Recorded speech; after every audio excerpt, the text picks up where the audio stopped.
Well, there's really 5 things that a brand carries. 1, credibility. Most people ignore credibility.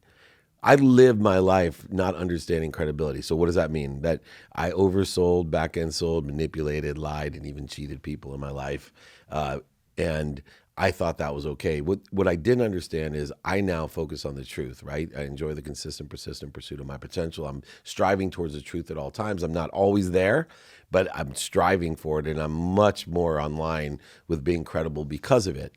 Why is credibility so important? Because if your brand is credible, everything else that falls behind it is believed. If I could be 100% credible, which I can't, but I'm striving for it, I could tell you right now, hey, give me $1 million. I'll give you $2 million at the end of the year. You'd have no questions. You wouldn't ask for paperwork. You just ask for my wiring if I was 100% credible. But so many people ignore credibility. 2, emotional attachment. You and I both know energy. People bound emotion for logical reasons. We attach to each other emotionally. We speak to each other with our heart, not our minds. If we can speak to each other with our hearts, that brand's going to mean more.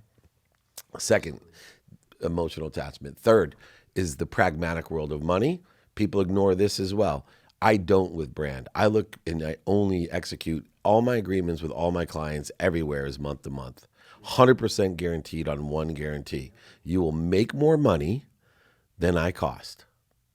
If you don't, you can cancel the agreement. I'm not into subjective value.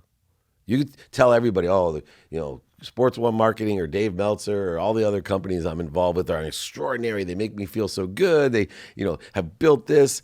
No, let's talk about every month. Where did we quantitatively provide value and what are the reasons that we're doing that? So you have to be able to articulate in my business month to month, here's quantitatively the value that I brought to you, not subjectively, quantitatively. 4th, which is more new in the last 10 years for me, and I think you see this with millennials especially, is impact. People want to know how your brand is impacting.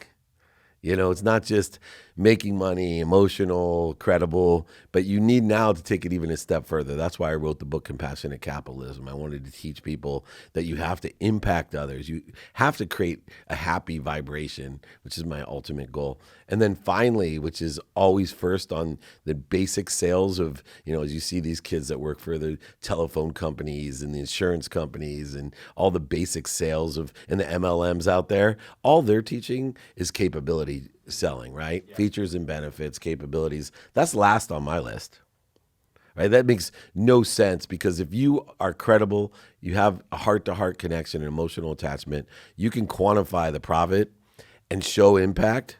Nobody's going to care what the features and benefits are. Literally. They're not even going to ask you, does it have rust on the, rust protector on the bottom of the car? No, not if I show you how much money, right? There was a thing I remember they applied in San Diego, talk about lessons and stories.